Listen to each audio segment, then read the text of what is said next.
northeastern welcome to our two leadership candidates, Ed and Layla. We've received lots of questions for you this evening from our members, and we'll try to get through as many as possible, but apologies to everyone out there in advance if we don't manage them all. So we're going to start with an opening speech from each candidate. They have a maximum of 3 minutes each that will be followed by the questions, where each candidate will have the opportunity to answer. In order to get through as many questions as possible, they'll only have 2 minutes each, and we will be timing you. And we will finish the evening with closing speeches that will last no more than 2 minutes each. In the event that I lose the internet connection, Owen Temple is going to take my position as chair. So without wasting any more time, let's kick off. And it's been agreed that Ed's going to start first. So over to you, Ed. Thanks. These are challenging times, with the worst recession for 300 years. And the bad news? The Northeast is predicted to be the hardest hit. So my pledge is this: as leader, I would work with you, councillors and activists, to develop a Liberal Democrat economic plan for the Northeast. Indeed, as leader, I bring both vision and experience to help your campaigns. Take the economy and climate. My green economy recovery plan brings them together to invest in green homes, green transport, green energy with a green jobs guarantee. I can deliver this green vision because I've experienced doing it before. I fought the Tories on climate and won. My work in government more than trebled the UK's renewable power. We are now the world leader in offshore wind, and the Northeast is benefiting. With the Port of Tyne set to thrive from work for new wind farms on Dogger Bank, with Blythe's amazing offshore renewable energy catapult, we can ordinarily say in the Northeast, that was us. Liberal Democrats already have the best climate change record of any party. And my strategy for a future green economy in the Northeast would build from that. But a green economy must also deliver a fairer society too. From my work on a universal basic income, when I was Paddy Ashdown's economics advisor, to helping devise policies like a penny on income tax for education, I've always argued for progressive ideas to build a fairer society. But post-COVID, let's also be the party for carers. In the Northeast, there are 560,000 carers, over 6 times the votes we got here in December's election. My own caring experience started as a young carer. Dad died when I was 4, so when Mum became terminally ill when I was 12, I nursed her for 3 years till she died. Now Emily and I care for our children, including my disabled son John, who needs 24/7 care. So I understand what so many carers go through every day. My life experience helps me relate to people, to voters, and their challenges. In the general election review, you see our party's many challenges, and the conclusion: there are no quick fixes. And the review's sharpest criticism: that people don't know what voting Liberal Democrat means. My vision begins to answer that problem: a greener, fairer, more caring country. Friends, we can win. I get quality media cut through, like after forcing a commitment from Boris Johnson for an independent inquiry into COVID. And I'm an experienced campaigner. I'm the only MP in our party's history to win without being a target seat. I know how to win. So please back me to win. Thank you. Thank you. And that was spot on your time. So Layla, over to you, please. Thank you. Well, thank you so much, Amanda. Thank you all for coming this evening and giving up your Sunday night to listen to us. Our country needs a strong Liberal voice, one that makes a heartfelt, compelling case for liberal and progressive values as we rebuild our society in the wake of coronavirus. And under my leadership, the Liberal Democrats will rise to that challenge. But let's be clear. First, our party must change. It is essential. If we stick with steady as you go, we risk our voice not being heard and the Tories redefining society at a national level in their way. We must do better than the last 3 elections and our current single figure polling of about 6 to 8%. And I have a plan to move forward and rebuild trust and win again. It starts with a forward-looking progressive agenda, broad enough to appeal to a wide base. Both Tory and Labour voters will be attracted to us, but it remains distinctively liberal. And I've listened to members across the country, to more than 300 local parties, including those in the Southeast. I understand that you feel left behind, that it feels like this party is focused in London and the Southeast, and that we need a rejuvenated and re-energized Liberal Democrat Party. We cannot take a one-size-fits-all approach. I will work with activists and members to make sure that the National Party provides support, campaigns and messaging that will help you win, not hinder your success. And whilst we have to be clear about the strategy to maximize our gains at the next general election, my job is to support your local campaigning too, in places like Sunderland and Newcastle, Gateshead and Redcar. Too often, you're fighting the reconstructed end of the Labour Party. I do that in Oxford too. As leader, I will help you in that fight. The ideas that I've put forward in this campaign on education, the environment and the economy will provide a strong platform on both fronts. We need to shake up our education system to make sure that every child is nurtured no matter where they are in the country. We need to put the environment at the heart of our policies, and on the economy, we need to make sure that this country doesn't just focus on London and the southeast of England, but spreads prosperity everywhere. It's how I won my seat, with a message and a plan that attracted thousands of new votes from all sides. And I know we can do this in the Northeast too. We must start, however, with maximising our gains this coming May. I want to change our party for the better so that we can move forward together and change our country for the better. There are millions of people out there waiting to hear this message from a messenger that they can trust. There's a burning need for change, and I'm the person to lead us to it. Thank you. Right, thanks to both of you. So we'll get straight in with the questions because they're still coming in as well. So the first one, I'll ask Ed to answer first and then over to Layla, is this question's coming from Craig. Our general election review concluded that some of the previous leadership's failings included being overambitious without listening to current data and having far too much control of the campaign using a closed small group of people. What will you do to ensure that future campaigns are run that have realistic goals and are reactive to on-the-ground data? Craig, thank you for the question. Critical. First of all, I'd implement the general election review.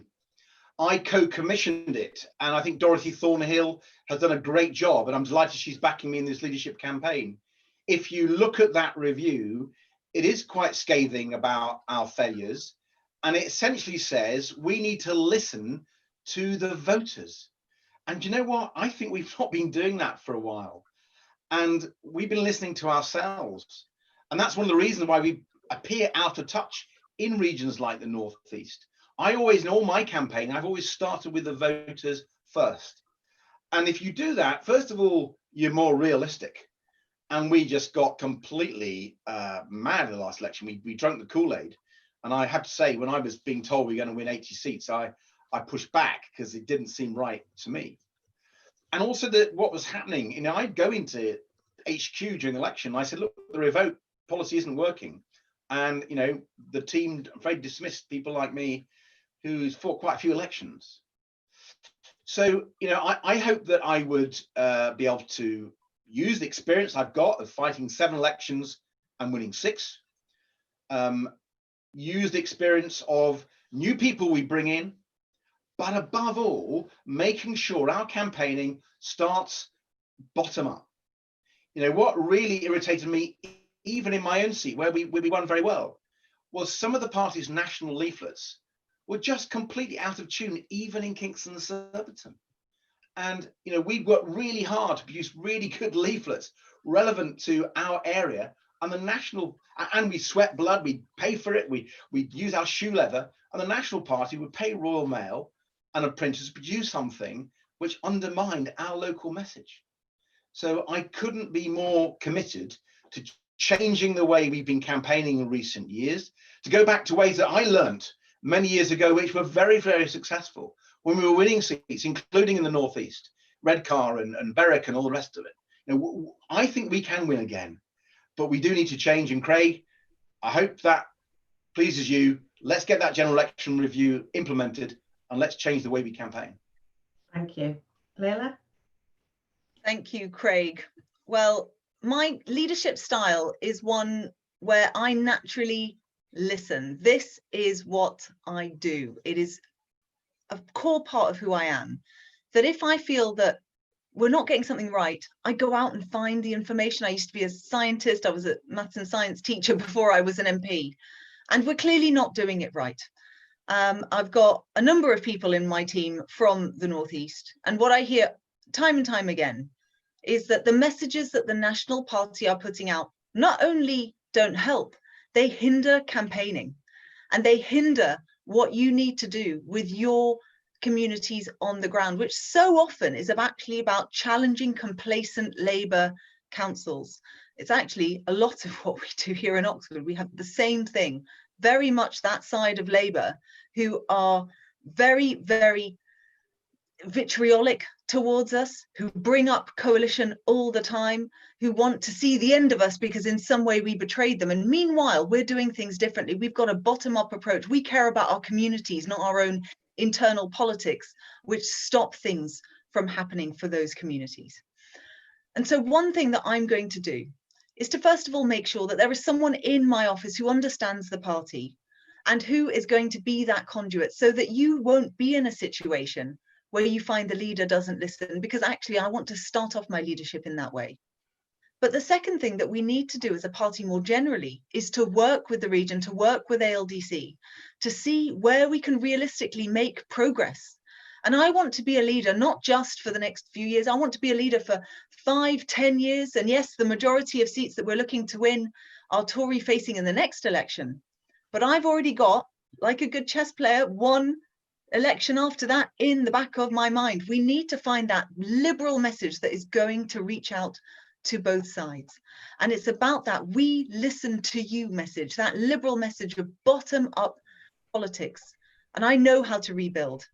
Oxford, Western Abingdon in that 2015 general election, where we were 10,000 votes behind, where we felt that there was just nowhere left to go. There's no way that we would win that seat back again in one go. We said, you know what, we're not going to accept that. We absolutely are. And we did it by winning council by-election after council by-election, calling up members in that low base that we were, motivating them, inspiring them to go that extra mile. I recognise that in the Northeast, we're in this for the long haul, but we've held seats there in the past, and I know that we can again. Okay. Thanks, Amanda. Thank you. Right, so move on to the second question, which is a question that's come in from Vicky, and this is for Leila to answer first, please. Ed, Leila, both of you have at times made comments about working with Labour against the Tory government. What is your plan for a region like the North East that is traditionally Labour but has seen a huge increase in Tory voters? And in your opinion, would working with Labour be more of a help or a hindrance in areas like this? Vicky, I understand what you're up against. The Labour Party in the Northeast are frankly horrible, horrible people. There are times when I know that there are candidates who've had threats against them from them. They take pride in skewering us for things more than anyone else, and they take joy in it. And we need somehow, if we possibly can, to take some of the heat out of that relationship. But actually, I also recognize that that may not be possible. And in a lot of the places that we need to gain seats, we are fighting against Labour, and we are challenging their complacency. They are a centralizing party. They believe that they are born to lead. There are parts that have never voted anywhere else. And we have that alternative vision. We've done it in the past and we can do it again. Where I have said that we should, at Westminster elections, consider whether that relationship, particularly in places that are Tory facing, is one that's helpful. And I said it in the Observer today, we should be looking at, if we can in any way put down our swords, put down that vitriol against the parties, to work in the common aim of taking the fight to the Tories. That's what we should do. But critically, I also said where it was in our mutual benefit. And in parts of the Northeast, where we've got Labour councils who very clearly don't have their interests of their communities at their heart, I have no issue at all with taking the fight to Labour either. By the way, that is what we do here in Oxford all the time. I know what they are like. I understand what it's like to campaign against huge Labour groups. This is one of the biggest Labour local parties in the country. I know what those Corbynistas can be like to campaign against. They're horrid. And in me, you will find an ally who understands Labour, who understands how you take the fight to Labour and win. And I will support you every step of the way, a targeted campaign against Labour, challenging them on their complacency. That's what we need to focus on in the Northeast. Thank you. Ed? I've campaigned a lot in the Northeast over the years, in Newcastle, Gateshead, Durham, Hartlepool, Berwick, and I've seen particularly the Labour machine in the Northeast and how horrible it can be. And in many parts of the Northeast, we are the opposition to Labour, and nothing I would do as leader would in any way seek to undermine our duty, our political duty and responsibility to take on rubbish Labour councils and rubbish Labour MPs. But also, let's be clear, across the whole country, and I'd be leader for the whole federal party, it's clear that our best opportunities, in terms of numbers at least, are against the Tories. We're second in 91 seats, 80 of those are against the Tories. So that is why, in this leadership election, I've been clear, we're going to have to find, potentially, some understanding with the Labour Party in those seats where we're fighting the Tories. But I've resisted calls, of which there have been some from members, for a pact or a deal or anything like that. I've never been in favour of those sorts of things. First of all, I don't think they work. And secondly, I think they're very divisive. And they send a signal that we can't fight Labour in seats in the Northeast or in London or anywhere else, frankly. And I don't want that to happen. I want us to be free in our strategy to take on Labour where we can take them on. So I take my inspiration from Paddy Ashdown. I worked with him during those sort of mid-1990 years when there was an understanding between him and Tony Blair. There wasn't a deal, never a deal. There was an understanding and some common policies and positions, not formally common, but you could see them being developed on constitution, on public service investment. And that sent a signal to members, activists, to supporters that in certain seats, tactical voting was what people wanted to happen. And I'm a real beneficiary of that. In 97, I was 106 on the target list, and we won 47 seats. And I won because of tactical voting. So I know how powerful it is for us to make progress as a party. But if you do it through an understanding, you're still free to fight the Labour Party where we need to fight them. So I would use a quite nuanced approach, learning from my experience working in those Ashdown years. So we get the benefits of tactical voting to beat the Tories and get rid of this awful right-wing government. But we are free to take on the Labour Party where we are the ones who can get rid of weak, frankly, unacceptable Labour Party representatives. Right. Thank you. Right, the next question we've got goes to Ed to start with, and it's a question from Daniel. In my high school here in the Northeast, there's a strong consensus amongst young people that the Lib Dems are the party of austerity and tuition fees. As a leader, how will you help us move on from this? Well, any leader of the Liberal Democrats is going to face those questions, whether they were in Parliament during the coalition years or not. So what we've got to do when those sorts of questions come up on the doorstep is talk about the future.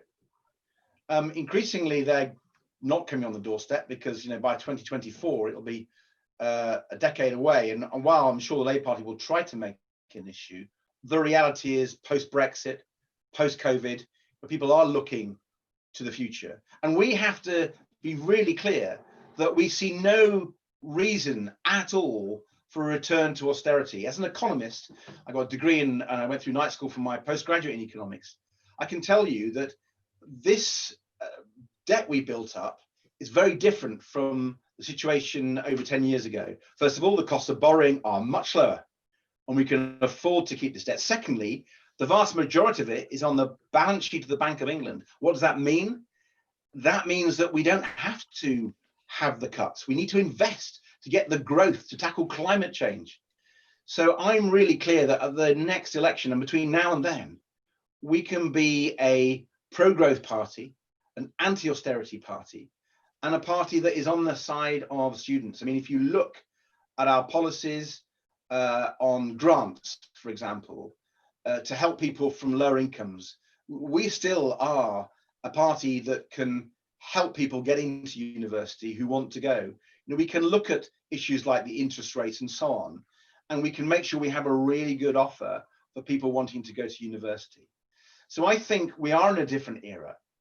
And as someone who has got a proud record of achieving things in the coalition, nearly quadrupling Britain's renewable power, taking on the Tories and winning, I have the benefit of having a good answer to the question about the coalition, which frankly, I'm the only candidate who can say that. I can point to positive things we've done with benefits in the Northeast, as well as then pivoting to our future vision and our future policies. That I think is the way to help the young people see that actually we have a strong record on things like the climate that they care about, and we've got a strong vision and a set of policies for their future, for green jobs. Thank you. Lila? Thank you, Daniel. This is a theme that I'm hearing actually not just in the Northeast, but across the country. We had a similar question in Scottish Hustings earlier. And what was clear that happened in coalition and since was actually fundamental to what's happened to the Liberal Democrat brand, which is that we lost trust with people. And it's a bit like when you lose trust with a friend, it's all very well to say, oh, there were good reasons for doing it and I'm really sorry. But unless you then go and do something differently and you show that you've learned from the mistakes of the past, then you continue to be tarred with that brush. And that's what we now have to do. We have to win back trust. We have to win back credibility, actually winning back the young vote. The same vote, by the way, that I cast when I was at university and I saw Charles Kennedy and take the stance that he did over Iraq. But also before that, I saw someone who really stood up for social justice, who stood up for inequality and wanted to change the world and was anti-establishment. That is now what we need to be as a party. In the face of Boris Johnson on the one hand, who is taking us off an economic cliff edge, and on the other hand, you've got Keir Starmer, who I think is certainly better than Jeremy Corbyn, but we need to find a space in the middle that is exciting and bold and liberal and new. And that is what I represent in this conversation. Because by moving on, by not owning the coalition and bedroom tax and austerity and tuition fees, which I incidentally nearly left the party over at the time, I was so disappointed that we went down that route. By actually moving on, I just don't want to talk about it. And I thought it had gone away with Joe at the last election. I honestly did. I thought Brexit was the big issue. This was not going to come back. And it did. And if you looked at the question time interview that she did, the Andrew Neil interview that she did, the problem was that on the one hand, we were saying, oh, there's no way that we would ever do something. And actually, we're fighting for social justice and inequality. And then on the other hand, it's just too easy to say, well, look at your voting record. We now need to press pause. We need to press pause and not look backwards, but look forwards. And I think that is what's going to help us get past this. But that's not enough. We then also need to talk about the issues that young people really care about. And top of that is climate change. That's what I've made a huge effort in response to the Fridays for Future strikes. You know, kids across the country striking on a Friday, not going to school, telling politicians, you need to do more. I called the first debate on the floor of the House in 2.5 years on climate change. I invited Greta Thunberg with Caroline Lucas and Ed Miliband to Parliament to address MPs. That was off the back of hearing young people's voices saying, you need to focus on this. Let's be the party for young people again. And that's how we're going to grow our base into the future. Okay, right, thank you. Thank you. Our next question comes from Oliver, and it is, both candidates have set out your plans for some form of economic recovery with a major emphasis on the environment. But to what extent do you believe that localism and undoing regional inequality is an important aspect of this moment of opportunity? And would you support proposals for some form of grant to be spent on a regional level to undo regional inequality? We'll start with Layla on that one, please. Yeah, thank you, Oliver. Yes, I have absolutely put a green recovery at the heart of my economic plan. And the reason why I'm sure Ed's doing the same, and a lot of other people are doing the same, is because it's the smart thing to do. COVID-19 is going to be a dress rehearsal compared to what we are going to face in terms of the huge catastrophic changes to the entire planet that we're going to see if we don't get a grip on the climate emergency and also the nature emergency as well. And so if we look towards the next few years, you know, what's going to help us get out of this massive economic hit that we are about to face and are already facing? It's just that it's taking a while to sort of feed through, but we're already seeing people lose their jobs. We're already seeing Margaret Thatcher level styles of inequality and unemployment. I'm really concerned about this. And when studies have been done about what's the best thing to do, the Smith School in Oxford here did one just a couple of months ago. They show that a green recovery is the best way. And the reason for that is that by doing things like retrofitting homes, what you do is you lower energy bills. That helps the poorest with their day-to-day bills. And the vast majority of the poorest actually spend most of their money on those kinds of bills. You also create jobs. You create jobs by planting trees, by investing in renewable energy. A lot of those jobs can be disproportionately pushed towards regions like the Northeast. And I absolutely support a more regionalized industrial strategy. It was something actually that Vince Cable started to do in Coalition when he was Secretary of State. And if you read his chapter in the book that I pulled together before the leadership election, Build Back Better, he talks about how a renewed industrial strategy with a focus on ending those investment differences between London and the Southeast and the North in general is the right way to go. And that's how we're going to rebalance the economy. All of these things go absolutely hand in hand. So I completely support the premise of your question. And I continue to support a green recovery because that is going to be the best thing for the country, let alone it's the right thing for the planet too. Thank you. Ed? It's interesting Layla mentions Vince Cable there, because he did in government really try to tackle this with the Regional Growth Fund.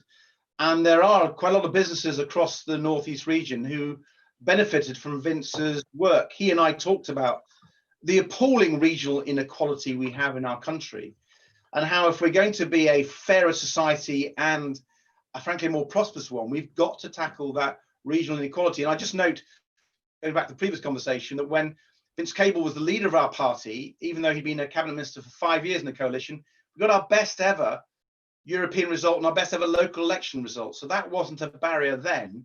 So I'd be quite happy to talk about what Vince achieved and build on from that, because actually what I achieved through renewable energy was a regional policy. If you look at where the renewable energy plants were built and where the jobs happened, they weren't in London. They were across the regions and nations of the United Kingdom, which is why I have made a green economy recovery plan central to my leadership plan. £150 billion over 3 years in greener homes to tackle fuel poverty, in greener transport to tackle air pollution, in greener energy to create those jobs, in rewilding our nature to help us tackle climate change and create green jobs with a green jobs guarantee. So it really is a very ambitious, it's the most ambitious plan I've actually seen put forward. And it comes from my experience, because let's face it, there'll be a lot of people talking about this. And to break through the noise, you have to have credibility. And because I'm not just a trained economist, but actually have done this, then I think that would give the party a lot more credibility in this green recovery plan. And Oliver, you make the complete right point about how can we get localism into this. It's why I said at the beginning that I would want to work with you to develop a Liberal Democrat economic recovery plan for the Northeast. There has to be regional and local dimensions to all the things we're talking about, because every community, every region is different. But there's so many prospects in the Northeast. And I mentioned Blythe and I mentioned the Port of Tyne in my opening remarks. There are many other areas actually in the Northeast where we could get real jobs. And there's a study recently showing that there was a possibility of 9,000 jobs. I'd also want to work possibly with Nissan to see whether we can really get the electrical vehicles of the future. So I'm very excited by this agenda. I think it could really benefit regions like the Northeast disproportionately. And we as a party need to show people in the Northeast and elsewhere, we are taking regional inequality seriously in all our economic plans. Okay, that's great. Thank you. The next question we've got has come from Callum. And it is, considering statements made by both current and former MPs, how will you both tackle prejudice against the LGBT plus community within the party? That's Ed to start. Well, we can't tolerate any discrimination against LGBT plus people in the party, or frankly in our country, in our world. And Liberal Democrats who, our total philosophy is about equality and diversity, and we celebrate equality and diversity. We must make sure that in our party and in our policies, we lead on this issue. I was very proud to move the motion in Parliament that got rid of the homophobic Section 28, which had been so horrible, which the Tories had put in place and which Liberal Democrats got rid of. I was very proud in the coalition, which Layla wants to forget. I'm very proud to vote for same-sex marriage. We should be very proud of that as a party. We led that. Lynn Featherstone led that. Well done, her. And I think we should point to our fantastic record where we've stood up for LGBT rights better than any party. And we need to campaign further. Internally, we need to make sure that intolerance is not acceptable, that the support systems are there for people and they know that they will be not just supported, but any complaint they have will be looked at and taken very, very seriously. That's the only way we can make sure that we live our values. And if I'm leader, that's what we will do. Thank you. Layla? Thanks, Callum. Well, I mean, as has been quite well documented, this is an issue very close to my heart, being part of the community myself. And I have to say, it wasn't until I came out, I think, that I totally appreciated the kind of discrimination that people face, because it was after that point that a number of people who I'd thought were great would then say things like, oh, are we ready for an LGBT leader? I mean, I am, but it's the electorate. And it's exactly that kind of discrimination that we need to fight against. And I don't like the word tolerate, because I prefer the word celebrate. We are liberals. The point about liberalism is you should have the security to live life as you choose. You should be free to live your best life.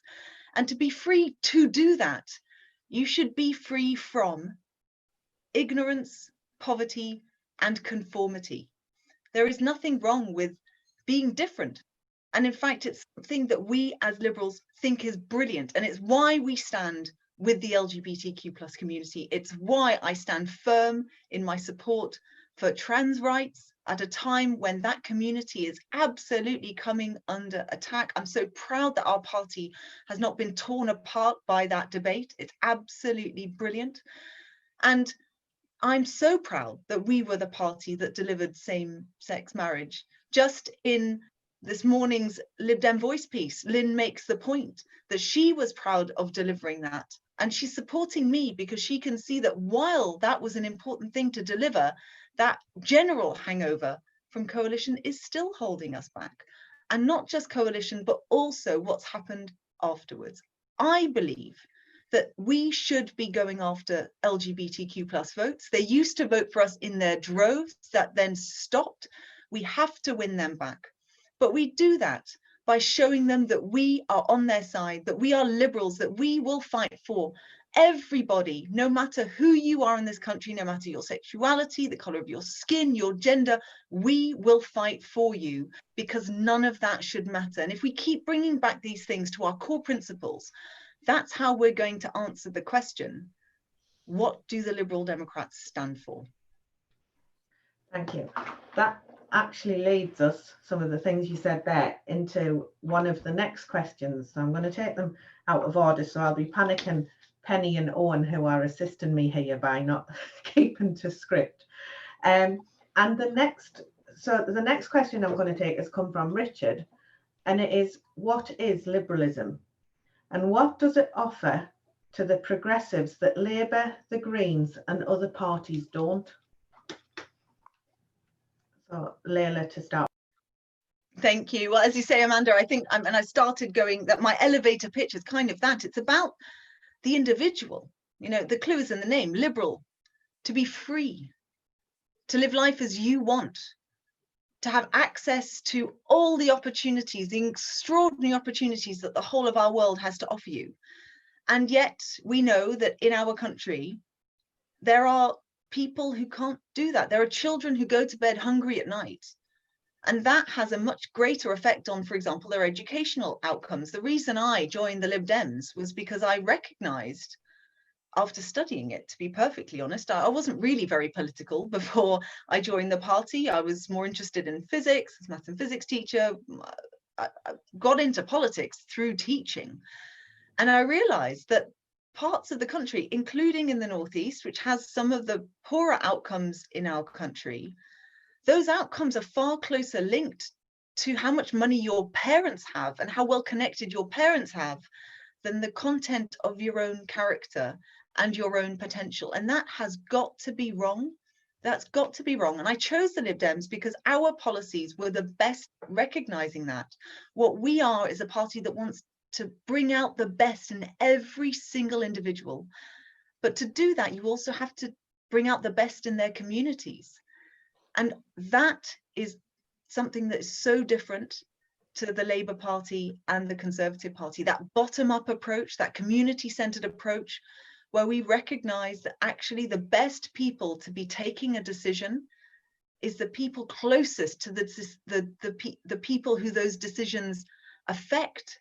And that's why we believe in local councils, and that's why we do the pavement politics, and that's how we can attract that broad range of voters, because that pavement politics stuff, the potholes, the verges, the making sure that your bins are collected right, actually all of that, what that speaks to is us recognizing that communities are important and that people are important. And it's a really different approach to politics, and one that the other parties don't get, they don't understand it, but they also can't compete with us on it. Thank you. Ed? Well, our liberal values obviously talk about individual rights, human rights, internationalism, community, local government, bottom-up politics. Of course they do. But the critical thing when you are a leader is you've got to make sure that your values are understood by people, because the philosophy lesson ain't going to work on the doorstep.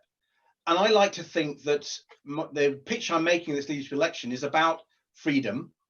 It's about removing the barriers that stop people getting on in life. So take my position on carers. 10 10 million carers in our country. And there are so many barriers to them getting on in their lives. You know, their work isn't recognised. Many are unpaid. That's why I support a universal basic income. When they go to work, the employers can discriminate against them. There's no rights for them to be able to have employment protection to juggle caring and work responsibilities. That's why I proposed a new employment protection for carers. So breaking down the barriers so carers can operate and have a good life. That's a liberal perspective. Then take the economy. You know, of course, all parties will talk about the economy, but if we want to reach out to young people, we need to be able to talk about a credible green recovery plan where there will be real jobs, sustainable jobs, not make work jobs, but real jobs, high value jobs, well-paid jobs, which is what my plans are about. And let's take another group of people who, you know, need to make sure we are concerned about them and we liberate them, and that's young people, that's children and their parents who worry about them. And that's why investing in education has always been a priority for me. First, when I developed the policy of a paying an income tax for education, which is our lead policy in 92, 97 and 2001, and had real cut through. But also when I helped develop the policy of a pupil premium, which gives more money to disadvantaged children to enable those disadvantaged children to get over the barriers for them. So we get proper equality of opportunity. That's so liberal. And it's something, by the way, that we implemented during the coalition. So we can again show that our experience, our ideas have helped liberate people. So that's how I would want to show on the doorstep and campaign. I want to show that our policies on caring, on jobs, on education, they remove those barriers that stop people being who they want to be and make that freedom relevant to people's lives. We've had a couple of supplementary questions that have come in, and I'm going to bring them in here because I think both of them are quite appropriate. One of them has come from Dave. You both might appeal to us, but how will you appeal to the general public? And the second one, which again is similar and goes back to another question we've had, but also is relevant here, around campaigning. And if you couldn't convince the campaign team at the last election that things were going wrong, how will it be so different this time? So again, you've both told us things that you would want to do. How are you going to get the campaigns team to work with you on that? And how can you sell yourself to the public rather than just the members who are going to like you anyway? So hopefully. Who's that to, Amanda? Helps if I unmute. That's to Leila and then to Ed. Right, thanks, Amanda. Well, great questions. And the appeal to the general public. This one is about connection, actually. And, you know, I think it'd be all too easy to say, well, you know, I've got a posh accent and I'm from Oxford, and so there's no way that I could possibly understand what someone from a council estate in Newcastle might think and what they would think of me. And actually, I take that on the chin.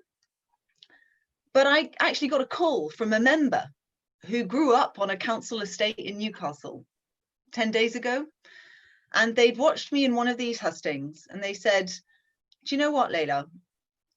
I'd had an impression of you that maybe you didn't get me, that maybe you didn't get my background. But when I saw you, and I saw you were a straight talker, that you're someone who answers a question straight, that you understand that there are things that you don't understand, then that's what made me realize that actually you are the right person to lead the party, because I know that on my council estate, you would go down well. And I thanked her for her support and took that in my heart, because that's what we now need to do. We need to reconnect. We've got brilliant policies, guys. Our party is so full of extraordinary policies. And when I joined the party, that's exactly how I chose the party, was, you know, policy versus research and education. I've got that bit of my science bit of my mind. I was very much there. But the art of politics is turning all that prose into a kind of poetry where you can really speak to people's hearts. And for too long, our party has spoken to people's heads. The revoke policy, for example, was all about the head and less about the heart. And when, to the second question, we think about, for example, the revoke policy, and I remember that conference where members from the Northeast stood up on that conference stage and said, this is just not going to work. And the question is, leveled at me, why didn't I do more about it? Well, at the time, I was fighting a marginal seat. 816 votes separated me and the Tories here in Oxford West and Abingdon. And I was thinking about my seat. And I thought to myself, well, you know, this is a logical extension of Stop Brexit. I can defend this in Oxford West and Abingdon, it'll be fine. But as leader, you have to not think like that. I now have the best result in this seat's history, 53%, the highest for any candidate and any party, in fact. I feel confident that I can deliver for this seat. But my job as leader is to deliver for you as well. And I can promise you that we are not going to have that situation again. Because going back to a previous question about my leadership style, about how I do things, about how I'm going to ensure that your voices are heard in my office as part of my thinking, I will come with you to those council estates in Newcastle and anywhere else and talk to those voters and develop that sixth sense, that feel for how people across the country are going to listen to us and develop that broad message that I speak about, the same kind of message that worked so well under Paddy and Charles to make liberalism mainstream again and bring people over to us. That's what's going to be different this time. Thank you. Ed? I think Dave's got his finger on the pulse. We need not to look middle class and southern and London centric. And we need to make sure that the leader can come across as someone who can win votes across the whole country, from Labour, from the Conservative. And I believe I've got that from my experience of 30 years in the party, 20 years in Parliament, having fought 7 elections and won 6 of them. And when you've knocked on as many doors as I've knocked on over 30 years, all across the country, I think you get a feeling about how you need to relate and how you need to appear to people and how you need to tell stories so they know that actually you can connect with them. They don't expect politicians to be all like them, right? But they need to sort of have a story about that politician that they can relate to. And I'll be frank with you, I think my family background, and I haven't talked about it much before, but people urged me to do it in this election. My family background does tell a story about me. You know, I lost both my parents as a kid. My dad died when I was 4, my mum when I was 15. And it really was quite a formative moment in my life. I had to think about what I was going to do. I remember being in my kitchen thinking, before my O-levels, you know, what now GCSEs, why am I studying hard? Because previously I used to do it to make my mum happy. And it was a really formative moment about how I thought about the future. And I think that the fact that I've then had to care for my grandmother for 10 years as a carer when she was frail and elderly, and now caring for a disabled son, I think I have a story about me that many people could relate to as a sort of relatively ordinary person. I mean, you know, I'm not going to pretend I'm working class. You know, I was a Nottingham lad from the East Midlands. But I just think I do get ordinary people. I do get voters. And I like to think they get me and understand that, you know, I'm on their side. There's another question, wasn't there, Amanda, about you know, why did we fail to get the campaigners listening? It's deeply frustrating. And one of the reasons I was keen for the general election review to be very hard hitting is it shows how that won't happen again. And what we need to do to make sure that doesn't happen again, because it wasn't good enough. There's change of personnel already, and I'm not going to point the finger at individuals, but you know, the review suggested a change, and that change is already happening.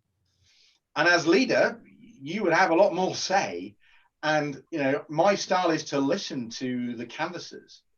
You know, nothing is more important to me than not just getting the canvass figures, but getting that soft information from canvassers who are saying this or that about the leader, about the policy, about the framing and so on. And that soft intelligence is often really important for managing a campaign.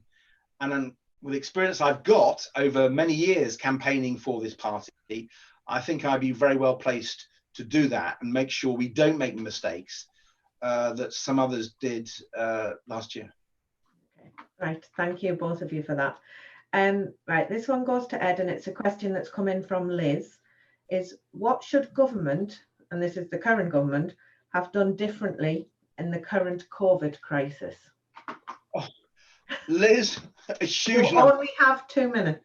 Yes, I mean, from failing to prepare, they did a pandemic simulation called Cygnus Exercise in 2016. It told them they needed more PPE. It told them they needed more ventilators. It told them they needed more critical care staff, and they failed to do it. Shame on them. So they failed to prepare. They failed to lock down quickly enough. That is clear. Even the Prime Minister came close to admitting it. And they failed to deliver the PPE, to deliver the tests. And do you know what their biggest failure that makes me so cross? Is how they forgot the care homes, almost willfully and intentionally. When he said, let's protect the NHS, no one disagreed with that. But then he left the care homes. Indeed, that's why I want an inquiry, because I think it came from the top that you could let people out of hospital into care homes, even if they hadn't been tested for COVID or even were COVID positive. That is a disgrace, and we should be angry about it. And Liberal Democrats, one of the reasons I'm talking about caring in this election, because I think post-COVID, people are looking out for a party to champion carers, the care staff, the care homes, because they saw what a mess the Tories made of it. We've always argued for integrating NHS and social care. So one of the reasons I was the first politician in Britain to ask for a public inquiry, an independent public inquiry, and then just kept on it, determined, kept on it at it, is because I want to hold this government to account. And I was really proud when I tracked Boris Johnson at Prime Minister's questions. And he, in answer to my question, it made the first public commitment to holding a future independent inquiry. And of course, we want that to start as soon as possible, immediately. And we'll need to do inquiries like the APPG that Layla's working on to sort of look at some of those lessons we need to learn if the Tories aren't going to grant that independent inquiry. But I'm working with the families of some of the people who've been lost during COVID and campaigning with them and their lawyers to really push the government, because I want to hold them to account. Their handling of this has been shambolic. And I think if we get that independent inquiry that I got the commitment for, it will really show up the Tories and it'll be the big political issue of this parliament. And I'm really proud that I and the Liberal Democrats have led that campaign. Thank you. Layla? Well, thank you, Liz, for your question. I mean, this is the huge issue that affects us all right now. Just this morning, we saw that the government has changed its advice for people coming back from Spain. We're already seeing other countries eking towards a second wave. And I do think one of the issues that happened right at the very beginning, I found this quite interesting. I used to, as I say, teach maths and physics, and actually we used to do simulations with the students about what a pandemic would look like. We'd pretend we were vampires and do it that way, but actually the shape of the curves were quite similar. And one of the things I started to notice was, particularly among the Tories and particularly among people like Matt Hancock, I did question time with him a couple of weeks before people started taking this seriously, and it became clear that the lack of numeracy in Parliament was becoming a problem because people didn't understand exponential growth. They didn't understand that actually there are very small cases right now, but the way that this works and the way that these viruses spread and what an R number is and all the rest of it means that unless we start taking this very seriously, very quickly, then we aren't going to get on top of it. And other countries that did manage to do that then have had that economic recovery that we so needed. So rather than it being a recovery that was swift and fast because they got to zero community transmission of the virus, we are now in a situation where we still have community transmission in our country. And so I'm leading a cross-party group in Parliament. We constituted a couple of weeks ago. It includes Conservatives, some very prominent Conservatives now. We're over 50 and it's growing all the time. And we've decided that whilst this is meant to be, summer holiday for MPs, we're not going to do that. Every Wednesday, we're going to be holding evidence sessions. We've had over 1,000 pieces of evidence so far. I'm chairing this, and there's Munira Wilson is a vice chair, and it's truly cross-party. More than 500 of those 1,000 submissions are from people who are suffering from the long-lasting effects of coronavirus. So that's long COVID is what they're calling it now. And the other 200 or so are from bereaved families who have not had that mental health support around them, who have not felt that their voices are being heard. And in a couple of weeks' time, we're going to be taking evidence from them. But the big question that we're starting with on Wednesday, and I invite you all to join the live stream on this, is what is the government strategy?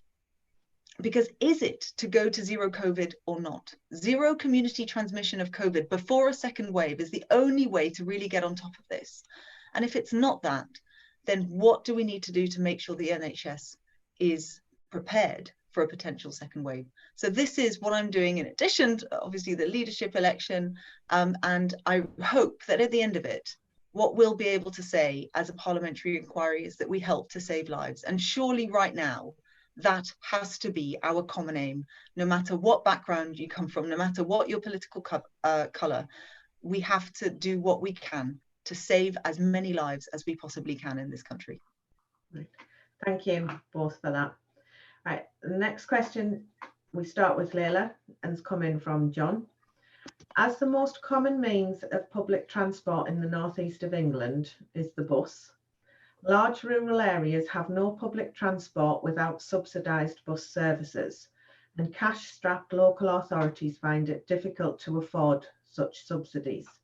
What policies would you suggest that the party adopt to continue and enhance these bus services? Is that to me first, Amanda? Yes, please. Oh, thank you, thank you. Well, first of all, thank you for the question. And one of the best things that we can do, as your question suggests, is to fund local government properly.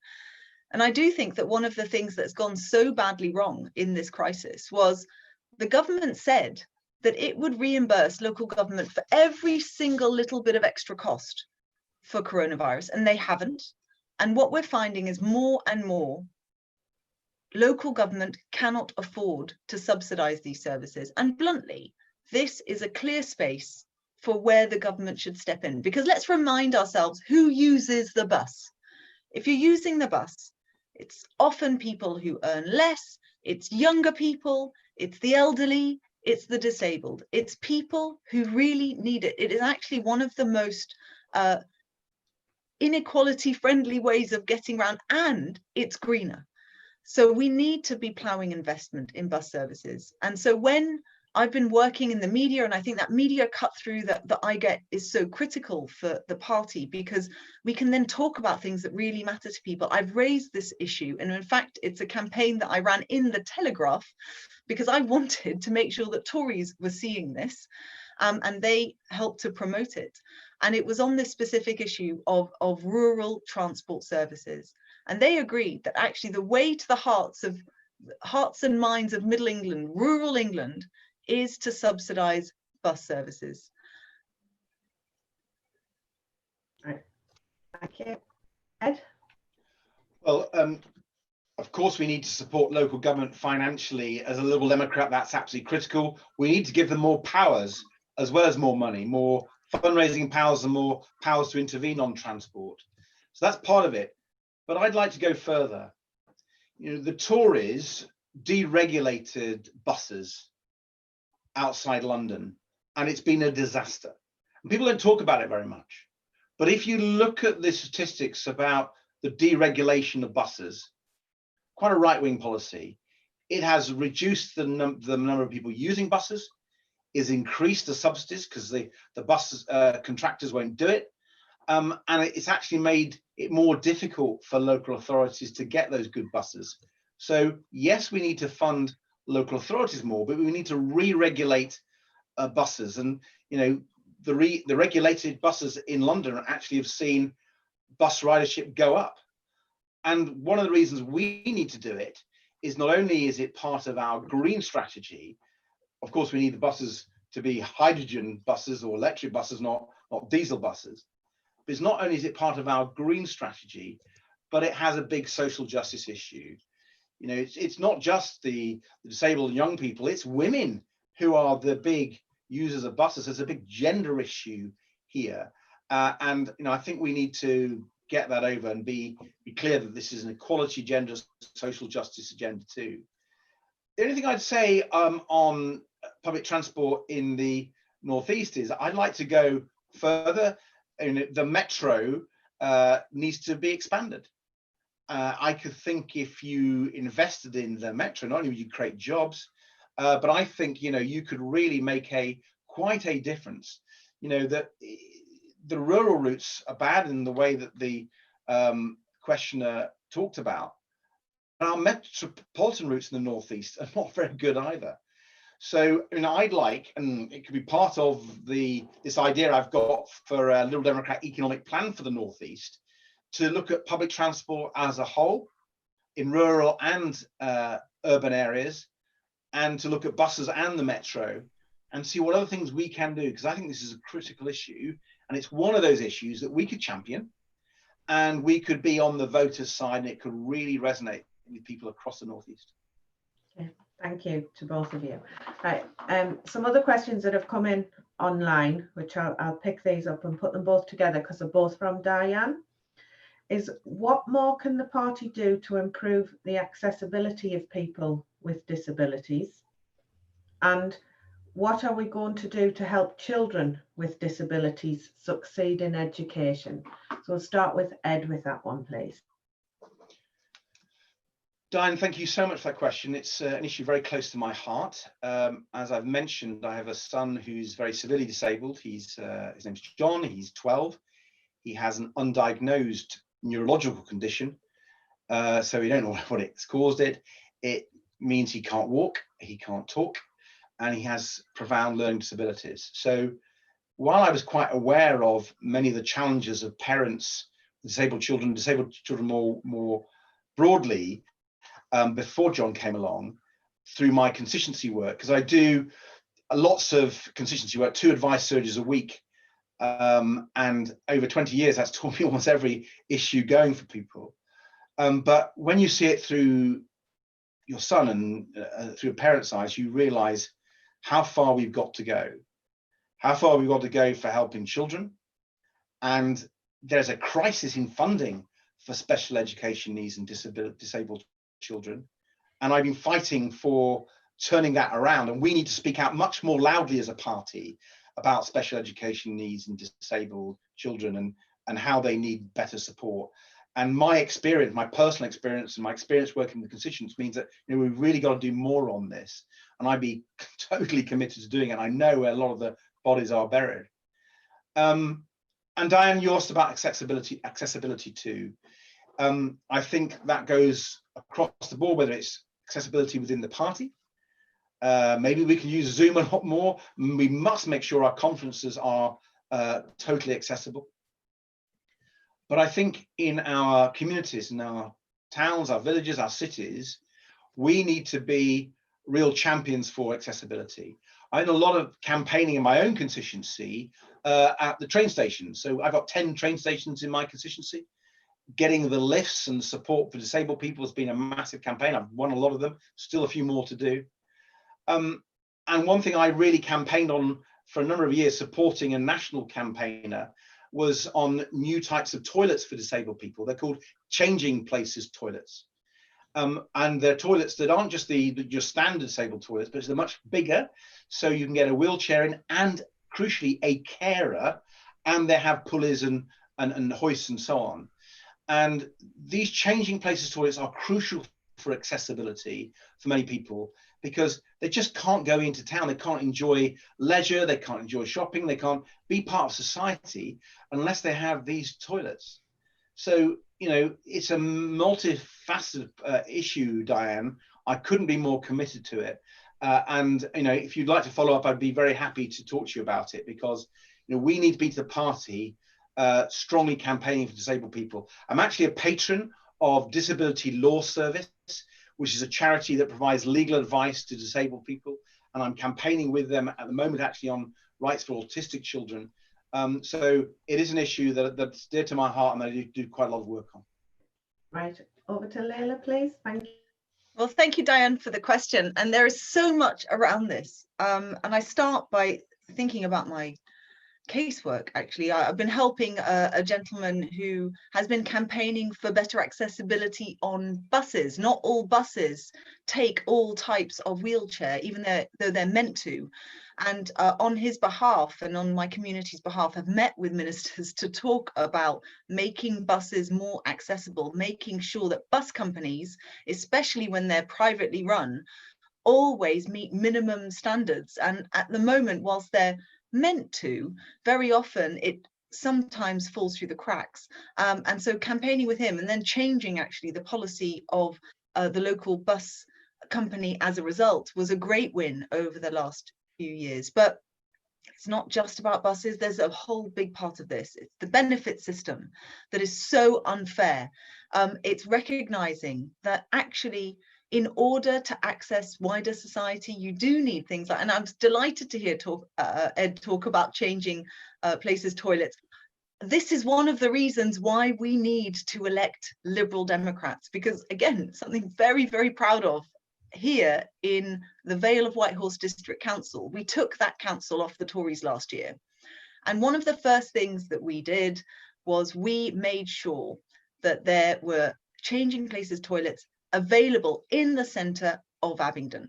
It's a tiny thing for a small number of people, but for those people, it's huge. What it meant was all of a sudden, the centre of town was something that they could go towards, that they didn't have to feel worried, they didn't have to plan in the same way. They could know that they could hang out in Abbey Meadow and there would be a changing places toilets there for them. So this is one of the reasons why electing Lib Dems is so incredibly important. And I couldn't be more committed to changing our party for this as well. I completely agree about Zoom. This is a big step forward. I hope that our online conference is going to show people that this accessibility will never go away. Never can it be ever again that people who are disabled or people who can't afford to go to conference can't vote.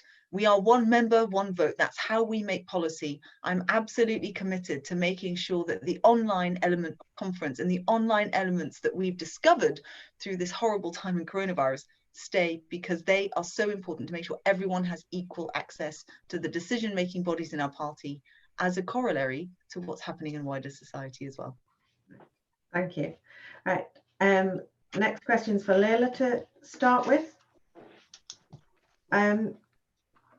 What's your view on regional devolution? So on regional devolution, I am absolutely committed to devolution. I said it earlier, and I think it was the answer to what is my liberalism, that bottom-up approach, making sure that decisions are taken as close as possible to the people that those decisions affect. And my own view is that far too much is decided from Westminster. I think it makes so much sense to have devolution. It has to also be something that the local community agrees with. And my concern with the way that this debate is going, particularly with the Tories who feel that the only way to do this is to have, metro mayors or find ways of government reorganization that are going to actually freeze out a level of government, is that in the end, it's not going to be done in a way that's right for those who are affected by those decisions. We do have an opportunity to actually explore this further in the next few months. There is a conference motion coming to the online conference in September, which is talking about federalism. And federalism is important for Wales and Scotland, but we actually have to understand what it means for England. And one size fits all is never going to work.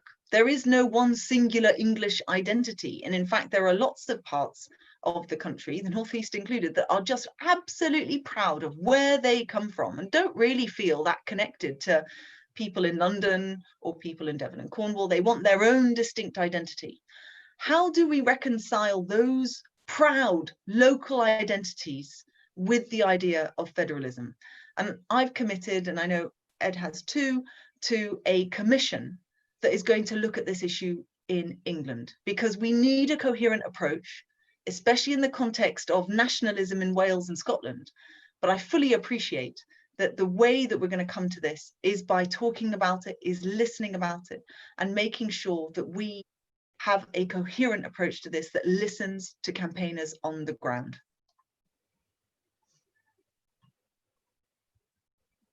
Sorry, I should have said this question came in from Michael. Oh, thank you, Michael.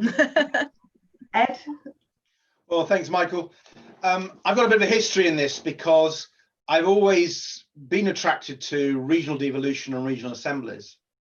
And I was actually shadowing for the party a certain John Prescott when he held the referendum in 2004 for the One Northeast campaign and for an assembly in the Northeast. And it was rejected. Interestingly, the person who ran the anti-campaign was a certain Dominic Cummings, and yet another reason to dislike that awful man, not just because he lied about Barnard Castle, but that's another story.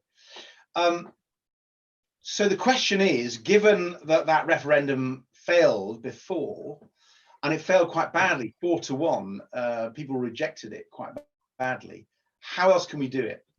Now, I'm worried about the Tory approach. You know, they're imposing mayors north of the Tyne, Tees Valley. And I feel a bit instinctively uncomfortable with these approaches. I'm not sure it's the right way to have devolution. Putting power in one person's hands, I'm uncomfortable with that. And it's one of the reasons I really want this commission in the party to look at federalism, yes, but particularly government in England. Now, clearly wanted to have more powers for local authorities, that goes without saying, more democracy there. But we're going to have to grapple with devolution, with this weird patchwork the Tories are putting forward, with these mayoral solutions. We're going to have to grapple with their threats of unitary authorities. And we as a party need to have a view. And frankly, I think whether it's this disappointment of the failure of regional assemblies to take off, or for whatever, we have not come together as a party to really settle this in England. There's been a divergence of views between people who want to go back to regional assemblies, people who want an English parliament, or people who want these sort of city mayoralties or combined authorities. So we've got to have a big debate on it. I'm clear that, you know, we also need to think about not just pushing power down, which is absolutely fundamental, but how does that relate to the people? And this is the bit that I think we need to be distinctive on. If people don't get that tier of government, if people don't recognize that it means something to their lives, you get these sort of nonsense elections, like you get with police and crime commissions. People just don't understand what it is, and the turnout is derisory. We want this powerful devolution, but it's got to be into ways that people can get. And I think for many people, that might be just stronger local authorities. They really understand. But let's have a debate in the party. Let's have a debate. I'm really open to it. And I'm particularly interested to hear what you guys want in the Northeast. So if you get this commission, get involved. We've had a really good supplementary question come in on this from David. And it is, can we have Zoom access for federal committees and policy groups? Yes. Currently they meet in London, which is inaccessible for the majority, right? That's great. A yes from both of you? Yeah. Right? Yeah, definitely. Excellent. And he's also asked another question, which I think leads on with this, and I've got another couple on a similar vein. In how will the candidates deal with the nominations for seats in the House of Lords if they're elected leader? So do you want to, who's that to? Ed, start with that one? Yeah, well, I mean, it's an interesting question. I think it's slightly theoretical because we've got now a lot of people in the House of Lords, and it's pretty clear that the Tories aren't going to let us have any more. So I don't think this will be an issue troubling the next leader for some time. Although I have to say, as acting leader, if I had a quid for all those people who asked me to put them in the Lords, which I think is bizarre, I'd be a wealthy man and I'd put it into party funds. So what that story tells you is it's some patronage which the leaders shouldn't have. And I felt uncomfortable when people sort of asked me, you know, will you put me in the House of Lords? Well, should it be for leader? I don't think so.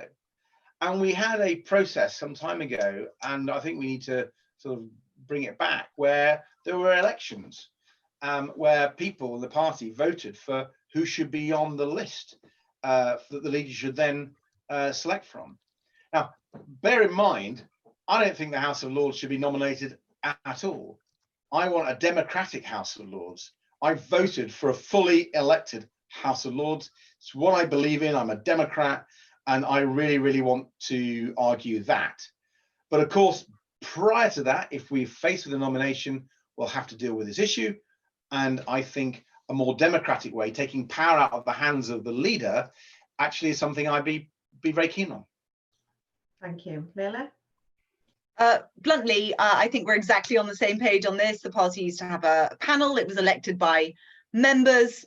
And I think it's really important that we go back to our democratic roots and make sure that that is now the way it goes. So no more patronage, no more if you give me lots of cash, then will you put me in there? I actually think it undermines the credibility of the party, and completely agree that we need to abolish the House of Lords as quickly as possible and replace it with an elected upper house. For what it's worth, though, just a quick plug to the incredible work that our Lords do. And of course, you know, the passing of Diana in the last few months reminds me of how wonderful she was. She was really kind to me. I was a new MP in 2017. She was so lovely to me and made an extraordinary difference in the country and in the House of Lords generally. The work that they do is brilliant. So that's not to diminish any of our own peers and the way that they scrutinize legislation line by line. They absolutely deserve our respect. But my understanding is that they've all signed an understanding that they would abolish themselves if they could. And I hope to be able to campaign with them on that as leader of the party. Thank you. Amanda, yeah. Can I just join in with Leila in paying tribute to Diana, and also mention Alan. I used to work with Alan many years ago, and then obviously was in the House for all the time I was in the House, and I know our hearts go out to him. The service he's given to Berwick and to the party in the North East and the wider party. I think we should. He is right. Leila was right. We should remember Alan and Diana tonight. Yeah. Thank you, both of you. Right. The next question we have, which is still around the whole central government type of thing, goes to, I've lost track myself now, but I think it's Leila's turn. I think it's me, yeah. Is and this question comes in from Penny, if government relocates temporarily to York, as is rumoured, should some element remain in the north on a permanent basis?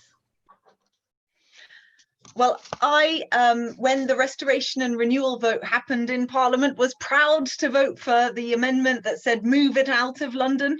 I do think that far too much of our civil service in general and too much of our democracy is very London-centric. What it leads to is that you end up with people who have a certain worldview simply because they maybe aren't paid a lot, and so they live at home if they're younger and members of staff, and they're coming into Parliament, and that's the way that they can make ends meet. One of the things I'm really proud of is making sure that my office is quite diverse regionally, and as I say, I've got a number of people in my staff who are from the North East, but we also make sure that they are able to afford to be in London. And actually a lot of the civil service is not very diverse. And that diversity is so important in decision making. You know, of course, they're going to focus on London and southeast centric views. If all of them live in that area, actually by making sure that parts of government are elsewhere, then that would give them a different perspective. So I've been all for that.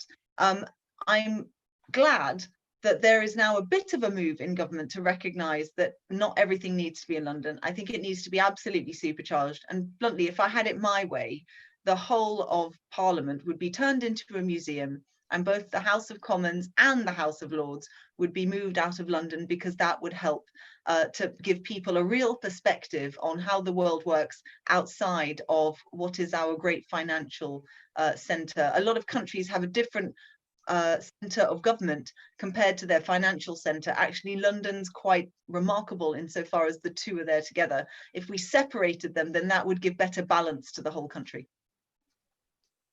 Thank you. Ed? Well, the question is, do we campaign for it to go to Sunderland or Newcastle rather than York? I know we run York City Council, so Liberal Democrats there may not be quite so good. But seriously though, I think the questioner has a real point.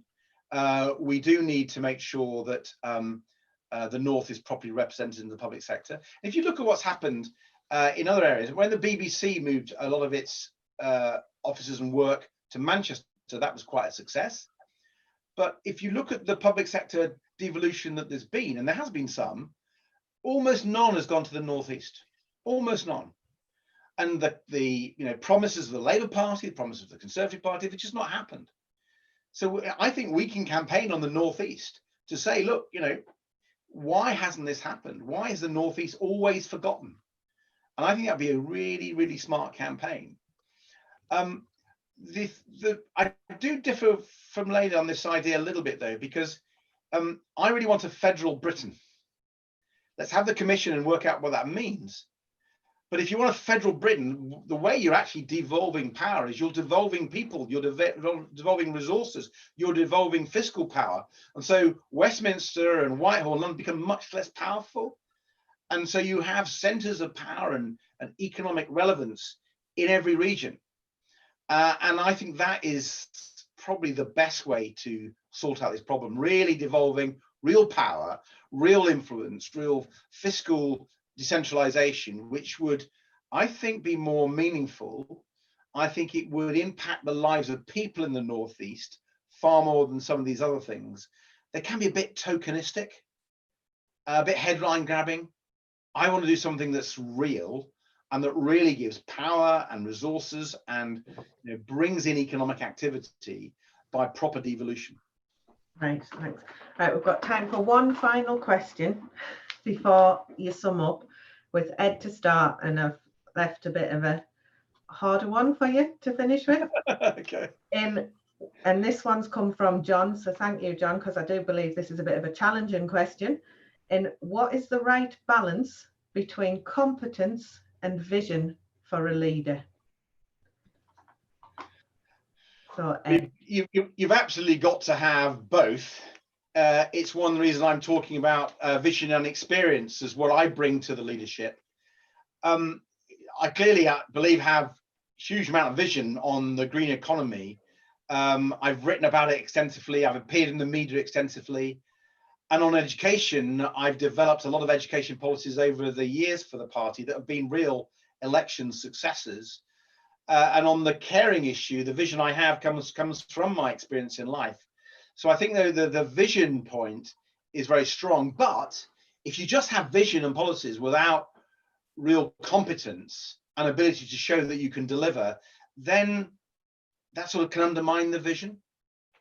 And so, yes, have a strong vision, but if you haven't got the credibility to show that you've got a really strong track record, ideally over a period of time, in opposition, in government, in your constituency, in Westminster, then I think people may not necessarily quite believe what you're saying.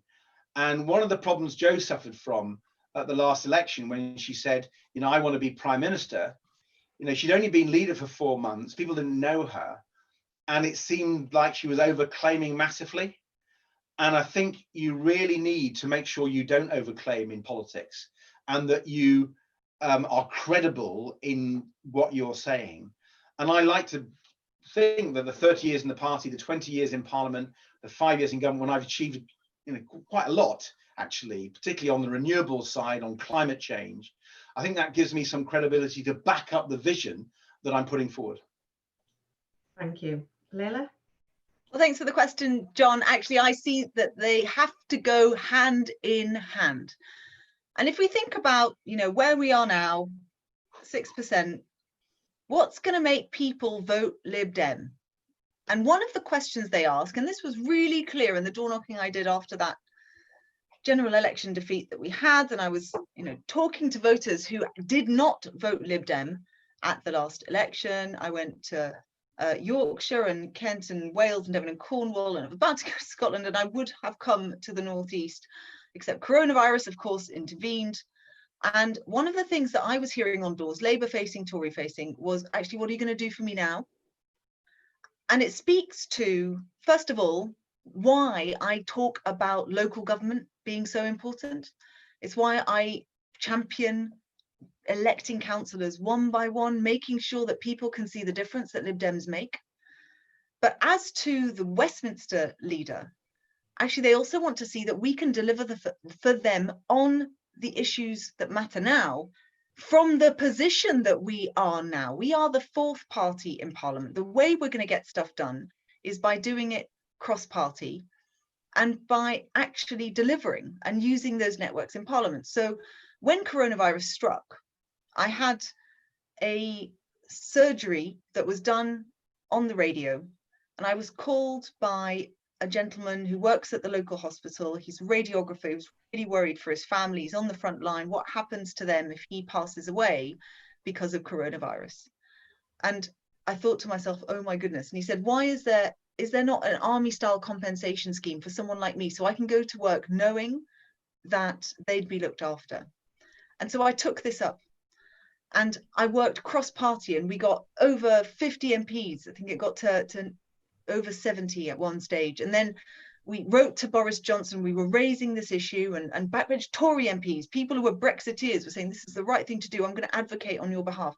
Then the Daily Express newspaper, the Brexit loving Daily Express newspaper, who tend to only have Lib Dems because we're Ramonas, called me up, and I nearly fell off my chair. And they said, we want to work with you on this. We're going to put it on our front pages. We're going to use our question at the number 10 briefing to push for this. It's the right thing to do. And I was delighted that a couple of weeks later, almost exactly a month after we'd started, the government then announced that this scheme exists. It's called the Life Assurance Scheme, and those bereaved families get £60,000 more than they would have done otherwise. And that's an example of me as a backbencher delivering from the position we are now. Imagine what I could do as leader. Right. Thank you to both of you.